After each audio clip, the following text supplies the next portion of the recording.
Assalamualaikum warahmatullahi wabarakatuh. Nama saya Ilyas Robi Saputra, NIM 19660054 dari kelas Desain Arsitektur C. Di sini saya akan mempresentasikan dan menjelaskan tentang rumah yang sudah saya desain untuk klien, yaitu untuk Bapak. Langsung saja. Yang pertama saya akan menjelaskan tentang konsep dasar rumah ini. Konsep atau tagline yang saya ambil dari rumah ini, yang saya ambil untuk rumah ini adalah home sweet home, yaitu adalah rumah adalah sebaik-baiknya tempat untuk pulang. Maka bangunan ini akan saya desain menjadi tempat yang nyaman, aman, tenang, sehingga penghuninya bisa beraktivitas dengan baik, bisa nyaman berada di rumah, bisa betah. Dan kemudian keyword yang saya pakai di sini yaitu memanfaatkan kondisi tapak dan membuat konsep yang sesuai keinginan klien, minimalis dengan banyak bukaan. Kemudian saya akan menjelaskan sedikit space yang saya terapkan pada bangunan ini. Untuk space publik dan semi publik saya hanya menggunakan sedikit, yaitu sekitar 30%, yaitu teras dan ruang tamu, serta mungkin kamar mandi untuk tamu, dan sisanya ruang privacy itu 70%. Jadi orientasi rumah ini yaitu dari dalam keluar. Jadi kalau dari luar rumah ini terlihat sedikit agak tertutup, tapi ketika kita berada di dalam, kita bisa melihat seluruh dari luar bangunan ini dengan jelas.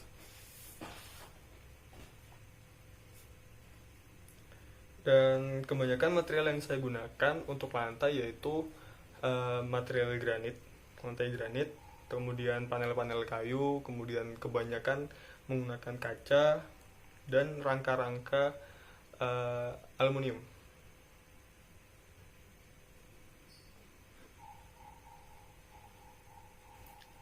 Baik, saya akan menjelaskan desain rumah ini secara singkat, padat, dan jelas. Langsung saja ke bagian ini, ke bagian sideline.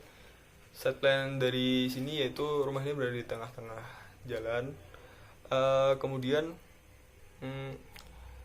legendanya yang di nomor 1 ini yaitu lokasi bangunan, nomor 2 lahan kosong, nomor 3 jalan, dan nomor 4 ada kali anyar di bawah. Langsung saja ke bagian denah. Pada bagian denah ini saya akan menjelaskan tentang sirkulasi dan di tempat-tempat apa saja yang bisa digunakan.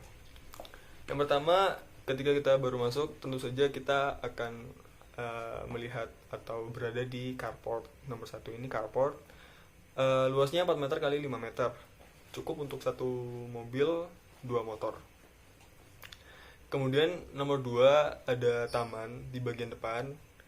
Tamannya tidak begitu besar, yaitu 2 meter kali 9 meter setengah. Kemudian ada teras. Terasnya juga tidak begitu luas, hanya untuk akses masuk saja.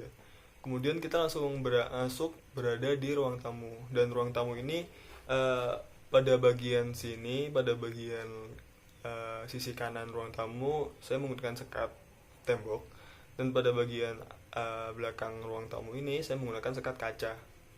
Kenapa menggunakan kaca? Karena agar ruang tamu ini terlihat luas dan mendapatkan view taman yang berada di belakang.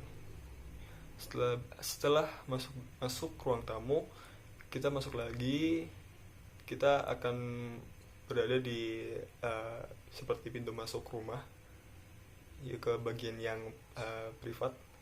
Di sini ada taman. Kemudian di sini ada tangga untuk akses ke lantai 2. Pada bagian tengah bangunan lantai 1 ini terdapat ruang makan. Kenapa di bagian tengah? Karena ruang makan adalah tempat berkumpulnya keluarga ketika sarapan pagi, ketika makan malam, memulai aktivitas dan mengakhiri aktivitas berada di ruang makan ini. Kemudian pada sisi utara bangunan terdapat nomor 9 ini, yaitu kamar tidur utama. Luas kamar tidur utama ini yaitu 4 meter kali 5 meter. Saya memberi kamar mandi seluas 1,5 meter kali 2 meter. dan orientasi kamar tidur ini menghadap ke arah barat. Kemudian di belakang sini terdapat dapur, terdapat kamar mandi, dan pada bagian belakang sebelah utara bangunan terdapat musola. Kemudian kita lanjut pada lantai 2. Pada lantai 2 sebelah kiri langsung kita mendapatkan view void yang langsung melihat ke arah dapur dan taman. Tujuannya adalah untuk sirkulasi cahaya dan sirkulasi udara. Kemudian pada bagian tengah bangunan, saya mendesain sebuah ruang keluarga yang cukup luas, yaitu 4,5 dikali 5,5 meter. Tujuannya adalah untuk berkumpul bersantai keluarga dengan nuansa privasi tanpa bisa diganggu oleh orang lain. Pada bagian sebelah kiri bawah, yaitu nomor 16, terdapat ruang tidur untuk anak laki-laki. Bagian kanan atas terdapat ruang tidur untuk anak perempuan. Dan pada bagian di bawah di sebelah kamar tidur anak perempuan terdapat ruang baca. Di sini pada setiap kamar saya menambahkan kamar mandi untuk lantai 2. Lanjut sesuai dengan request Bapak, saya menambahkan rooftop berukuran 4x4 meter pada lantai ketiga ini. Dan konsep untuk rooftop di sini yaitu dengan konsep tropis dengan panel-panel kayu, dan pada sekeliling rooftop ini terdapat tanaman-tanaman hias. Langsung saja, ini adalah fasad bangunan. Dan pada fasad bangunan ini ruang keluarga pada lantai 2 menjadi point of view, karena saya di sini menambahkan panel-panel kayu yang tujuannya untuk sirkulasi cahaya dan sirkulasi udara. Jadi selain berfungsi sebagai menambah estetika, juga berfungsi sebagai menambah sirkulasi udara dan cahaya. Ya, di sini saya banyak menggunakan panel kayu pada pagar, pada pembatas di rooftop, pada pagar rooftop juga. Kemudian saya juga banyak menggunakan kaca. Jadi nanti pada interior pasti saya akan menambahkan gorden atau selampu. Ini adalah tampak samping bangunan. Ini adalah fasad bangunan tampak depan. Dan kemudian ini adalah perspektif eksterior bangunan. Jadi bangunan terlihat sangat megah di depan, dan juga terlihat sangat tertutup. Dan ini adalah view ruang tamu. Jadi kalau kita masuk ke ruang tamu, ini view yang kita dapatkan. Jadi di sini ada tangga untuk naik ke lantai 2, dan di sini saya menggunakan partisi kaca agar kita mendapatkan view taman dan view tangga.